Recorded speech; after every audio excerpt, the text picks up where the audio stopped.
ఆలోచన గమనించినట్లయితే 14:6 యేసు నేనే మార్గము సత్యమును జీవము, నా ద్వారా తప్ప ఎవడనూ తండ్రి యొద్దకు రాడు. అంటే అనేకమైన మతాలు ఉన్నప్పటికీ, విశ్వాసం ఉన్నప్పటికీ ఒకే ఒక మార్గం. ఇది క్రైస్తవం అనేటువంటిది మతం కాదు, మార్గం అనే విషయాన్ని సమాజానికి అర్థమైనట్లు చెప్పాలి. ఎందుకంటే చాలామంది క్రైస్తవ్యాన్ని మతం అంటే చెప్తూ ఉంటారు. మతం అంటే ఏముంటుందంటే మతంలో మూఢనమ్మకాలు ఉంటాయి, కానీ క్రైస్తవ్యంలో మూఢనమ్మకాలు అనేవి వాస్తవాలు, యథార్థత, జరిగినటువంటి సందర్భాలు తప్ప మూఢనమ్మకాలు ఏమి కూడా బైబిల్లో లేవు. బైబిల్కి ఆధారం అనేటువంటిది ఉంది. ఇక్కడ యేసు ప్రభువు చెప్తున్నటువంటి మాట ఏంటంటే నేనే మార్గము, నేనే సత్యము, నేనే జీవమును, నా ద్వారా తప్ప ఎవరు తండ్రి యొద్దకి. అంటే తండ్రి యొద్దకి వెళ్ళాలంటే ఒకే ఒక మార్గం. ఆ మార్గం ఎవరంటే యేసుక్రీస్తు ప్రభువు. అందుకే దేవుడు అసలు దేని కోరుతాడంటే ఐక్యత కోరుతాడు. అది దేవుడు దేని కోరుతాడంటే ఐక్యత కోరుతాడు. బైబిల్లో ఐక్యత అనేటువంటి మాట చాలా సందర్భాలు ఉపయోగించబడింది. మనం కూడా చదువుకునే రోజుల్లో నేర్చుకున్నాం ఏమంటే ఒక స్టిక్ని సింగిల్గా ఉంటే దాన్ని ఈజీగా మనం బ్రేక్ చేయగలం కదా. అదే ఒక బంచిగా లేదా ఒక బండిల్గా కనుక ఉందనుకోండి, దాన్ని ఏం చేయగలం? దాన్ని ఏం చేయలేము. అంటే ఆ బలము ఎలా వచ్చింది? అవన్నీ కూడా కలిసి కట్టడం వల్ల ఏమంటే ఏదైతే కలిసి కట్టిందో ఆ తాడు వల్ల వాటికి ఏమొచ్చిందంటే బలం అనేది వచ్చింది. అందుకే ఐక్యత కలిగి ఉన్నట్లయితే ఏదైనా సాధించవచ్చు. ఈ రోజున అనేక సంఘాలు కలిగిన మనం ఒక చోట ఒక ఐక్యతగా మనం ఉన్నాం కనుకనే మన ద్వారా దేవుడు అనేకమైన గొప్ప కార్యాలు జరిగిస్తూ ఉన్నాడు. ఇది ఒక మనుషుల వల్ల లేదా ఒక సేవకుల వల్ల జరిగేటువంటి కాదు, కానీ మనందరం కలిసి ఉండడం వల్ల జరుగుతున్నటువంటి కార్యక్రమాలు. ఈ ఐక్యత ఏదైతే ఉందో ఆ ఐక్యత మనం ఏం చేయాలి అని ఆలోచించినట్లయితే ఎఫెసీయులకు రాసిన పత్రిక 4వ అధ్యాయము 1వ వచనంలో గమనించినట్లయితే చూడండి, ఒకసారి చూద్దాం.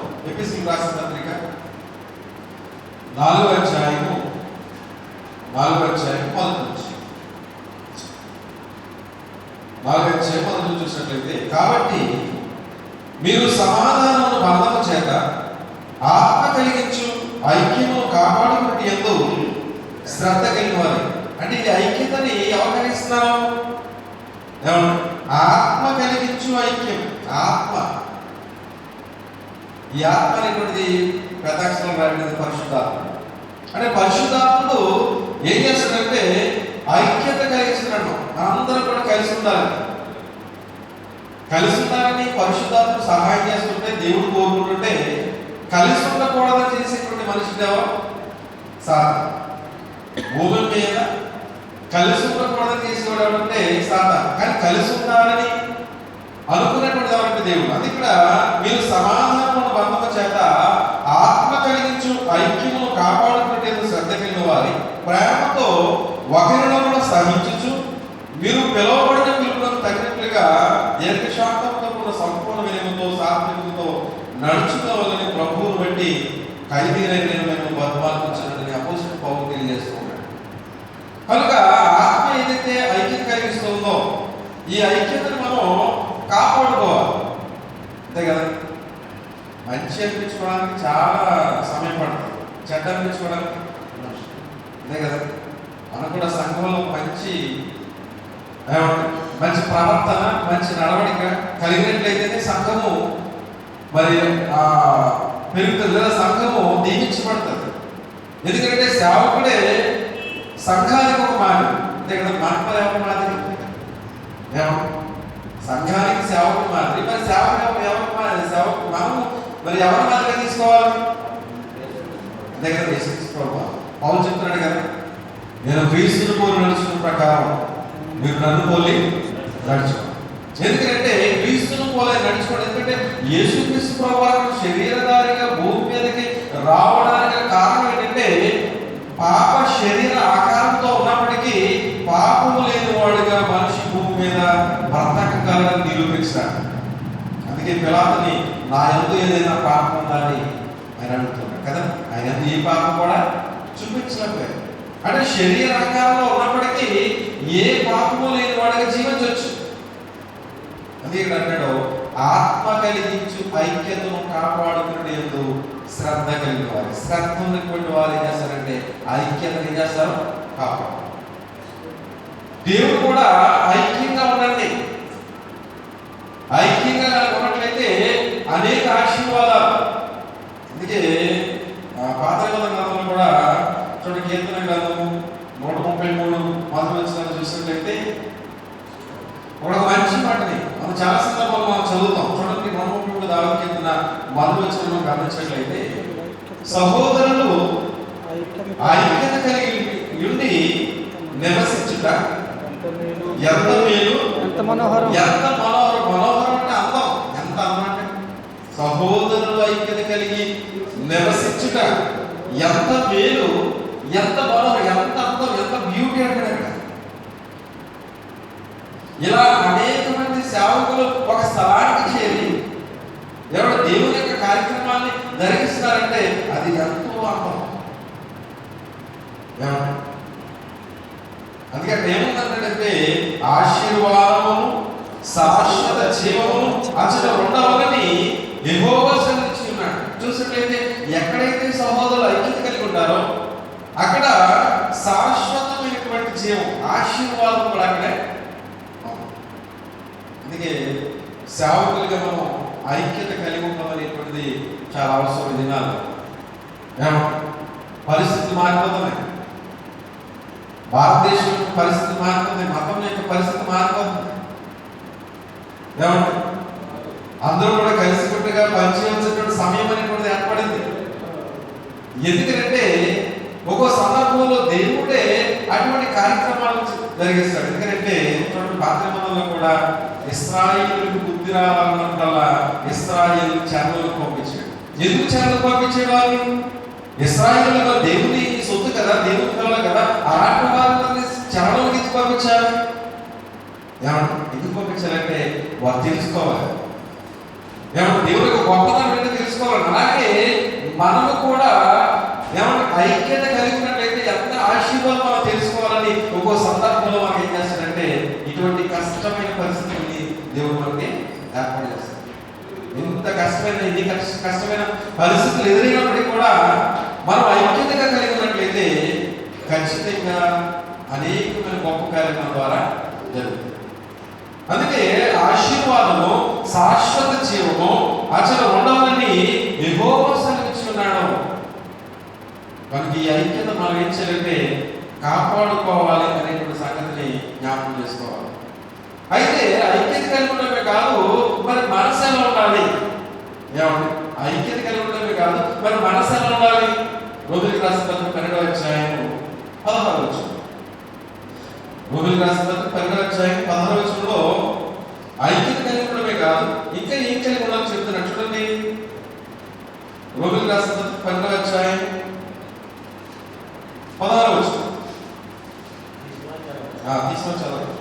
12:16. ఏడ్చువారితో ఏడుడి, ఒకరితో ఒకరు మనస్సు కలిసి ఉండి, హెచ్చువాటి యందు మనస్సు ఉంచక తగ్గు వాటి యందు ఆసక్తులై ఉండుడి.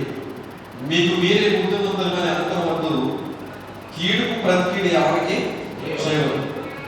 మనుషులందరి దృష్టికి యోగ్యమైన వాటిని గురించి ఆలోచన కలిగి ఉండండి. ఇది ఐక్యత కలిగి ఉండడమే కాదు, ఎలా చెప్తున్నాడు. ఏడ్చువారితో ఏడుడి, ఒకరితో ఒకడు మనసు కలిసి ఉండి. ఒకరితో ఒకడు మనసు కలిసి ఉండడం అంటే ఏమండి చాలా కష్టమే. ఫ్రెండ్షిప్ ఎప్పుడు ఏర్పడుతుందంటే మన భావాలు, మన పరిస్థితులు, ఎదుటివారి పరిస్థితులు ఒకే రకంగా ఉన్నప్పుడు మాత్రమే ఫ్రెండ్షిప్ అనేది ఏర్పడుతుంది. ఒకవేళ మనకి విరోధంగా ఏదైనా ఉన్నట్లయితే వారి మధ్య స్నేహం అనేటువంటిది ఏర్పడదు. కానీ ఇక్కడ మనసు కలిసి ఉండాలంటే ఆ మనసు కలిసి ఉండడం కోసం ప్రయత్నం చేయాలి. ఎందుకంటే యేసుక్రీస్తు ప్రభువు వాక్యంలో అందరి ఎడల కూడా ఆయన ప్రేమ కలిగి ఉన్నాడు. అందరి ఎడల జాలి ఉంటున్నాడు.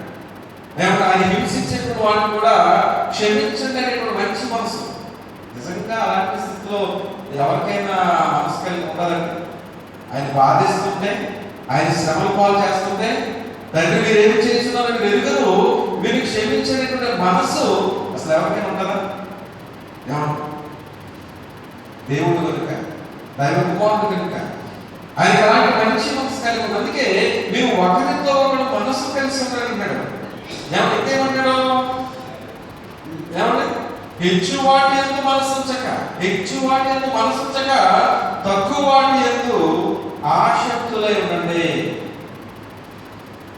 హెచ్చు వాటి ఎందు మనసు ఉంచదండి, తక్కువ వాటి ఎందు మీరు మనసు ఉంచండి. మనం ఎప్పుడైతే మనం తగ్గించుకుంటామో అప్పుడు దేవుని చేత మనం ఏం చేయబడతాం? హెచ్చించుకోవడం. అలా తగ్గించుకోవాలనేటువంటి ఆ స్వభావాన్ని యేసుక్రీస్తు వారి శిష్యులకు నేర్పించాడు. శిష్యులకి మీరు ఒక పాదాలకు కట్టుకోవడం చెప్తే సరిపోదండి. మీరు ఒక పాదాలకు మీరు కట్టుకోవడం చెప్తే సరిపోదు. కానీ యేసు ప్రభు ఏం చేశారంటే ఆయన చేసి చూపించాడు. ఏదైతే మాట్లాడాడు ఆయన చేతల్లో కూడా అదే ఉంది. అందుకే శిష్యులు కూడా చాలా బాగా చక్కగా తెలుసుకున్నారు ఆయన మనసు ఏంటో, యేసు ప్రభువుకి మనసు ఏంటో, ఆయన మనస్తత్వం ఏంటో వారందరికీ చక్కగా అర్థమైంది. హెచ్చు వాటి యందు ఆసక్తులై ఉండగా తక్కువ వాటి యందు ఆసక్తులై ఉండండి. అలాగే కీడుకు ప్రతికీడు ఎవరికి చేయవద్దు, మనుషులందరి దృష్టికి యోగ్యమైన వాటిని గురించి ఆలోచన కలిగిన యోగ్యమైన మంచి ఏంటి? మనుషులందరికీ మంచి ఏంటి? సమాజానికి ఏది మంచి? కదా క్రైస్తవులు కూడా ఏం చెప్తుందంటే సమాజానికి మంచిగా బ్రతకాలి. అంటే బైబిల్ ఏం చెప్తున్నాడు? బైబిల్ ఏం చెప్తుంది? బైబిల్ ఏమైనా విప్లవ పాటలు నేర్పిస్తుందా? నేను బీఈడి చదివే సమయంలో నాకు ఒక ఫ్రెండ్ ఉన్నాడు. అంటుంటే ఆయన దగ్గర ఒక పుస్తకం ఉందన్నమాట. ఈ పుస్తకంలో ఏమైనా అడిగితే ఆ పుస్తకం అనడం ఇది అందలించండి. అందులో ఒక పేజీ చదువుతుంటే రక్తం ఉడికిపోతున్నాడు. అలా ఉంది ఆ శైలి, ఆ భాషా శైలి, ఆ పదజాలం. నేను ఒకరికి పేజీ చేస్తాను అయిపోయి నేను జోలికి వెళ్ళకూడదు. ఇక్కడ ఆలోచన చేసినట్లయితే అంటే లోకంలో అటువంటి పరిస్థితులు ఉన్నాయి. కానీ బైబిల్ చూసినట్లయితే బైబిల్ ఏమైనా అలా నేర్పిస్తుందా? బైబిల్ అలా నేర్పించు కదా. మంచిగా బ్రతకండి, చక్కగా బ్రతకండి, విలువలని పొరుగువాడిని ప్రేమించు. ఇలాంటి మంచి తత్వాన్ని బైబిల్ నేర్పిస్తుంటే, బైబిల్ అలా చెప్తుంటే సమాజానికి అర్థం కావట్లేదు. అందుకే ఐక్యత కలిగి ఉండడం అనేటువంటిది చాలా అవసరం. ఏమన్నా ఒకే రకమైనటువంటి మనసు కలిసి ఉండమంటాడు. అదే 12:19 చూసినట్లయితే 19 అంటాడు, ప్రియులా మీకు మీరే పగ తీర్చుకొనక దేవుని ఉగ్రతకు చోటియుడి, పగ తీర్చుట నా పని, నేనే ప్రతిఫలమిత్తునని ప్రభువు చెప్పుచున్నాడని రాయబడి. పగ తీర్చుకోవద్దు. పగ తీర్చుకోవడం అనేటువంటిది ఎవరి పని అండి? అందుకే నీ శత్రువు కోసం కూడా నువ్వేం చేయాలి? ప్రార్థన చేయాలి. నీ శత్రువు మారాలి. ఏమంటే నీకు విరోధస్తులు మారాలి. నీకు ఎవరైతే విరోధంగా ఆలోచన చేస్తున్నారో వారందరూ మారాలని ప్రార్థన చేయాలి. అందుకే దేశం కొరకు, దేశాన్ని పరిపాలిస్తున్నటువంటి వారి కొరకు, అధికారుల కొరకు మనం ఏం చేయాలంటే ప్రార్థన చేయాలి. బైబిల్ నేర్పిస్తుంది. ప్రార్థన చేయమన్నాడు. అధికారుల కొరకు ప్రార్థన చేయమన్నాడు. ప్రభుత్వం కొరకు ప్రార్థన చేయమన్నాడు. ప్రభుత్వం నిరాకరించని చెప్తున్నాడు బైబిల్. అంతే కదా, ప్రభుత్వాన్ని నిరాకరించిన ఎక్కడ కూడా. మరి ఆలోచన చేసినట్లయితే ఏమంటే 19లో మీకు మీరే పగ తీర్చుకొనక దేవుని ఉగ్రతకు చోటు, దేవుని ఉగ్రతకి అసలు అవకాశం ఇస్తే ఎలాంటి పరిస్థితులు జరుగుతాయి కదా. దేవుని కనుక విడిచిపెట్టేస్తే, దేవునికి విడిచిపెట్టేసినట్లయితే దేవుడు పగ తీర్చుకుంటాడు. అసలు ఆయన పగ తీర్చుకుంటే ఆయనే కనుక ఒకవేళ ఏమంటే ఆయనే కనుక పగ తీర్చుకోవాలనుకుంటే ఎలాంటి పరిస్థితి కలిగించవచ్చు? ఇశ్రాయేలీయులు ఐగుప్తు నుంచి వాళ్ళు వచ్చేసిన సందర్భంలో ఎర్ర సముద్రం ఎదురయ్యేసరికి ఏమంటే వారు అనుకున్నారు దొరికిపోయాం, మరలా మనం వెనక్కి వెళ్ళిపోవాలి. ఎందుకంటే వెళ్ళడానికి అవకాశం లేదు. అయినప్పటికీ దేవుడు సర్వశక్తివంతుడు కనుక ఏమంటే వాళ్ళందరూ కూడా ఆరినటువంటి నేలను నడిచిలా చేసే దేవుడు అవతలకు వెళ్ళిపోయి ఇశ్రాయేలు అందరూ కూడా అంటే గృహములోనికి సమాధానం ఉండాలి, సంఘములో సమాధానం ఉండాలి.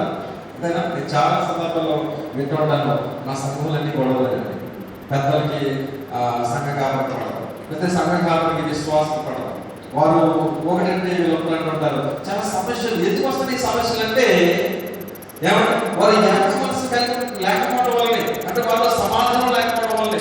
ఈ సమాధానం లేకపోయినటువంటి పరిస్థితులు ఎవరు కలిగేస్తారంటే సాధారణ.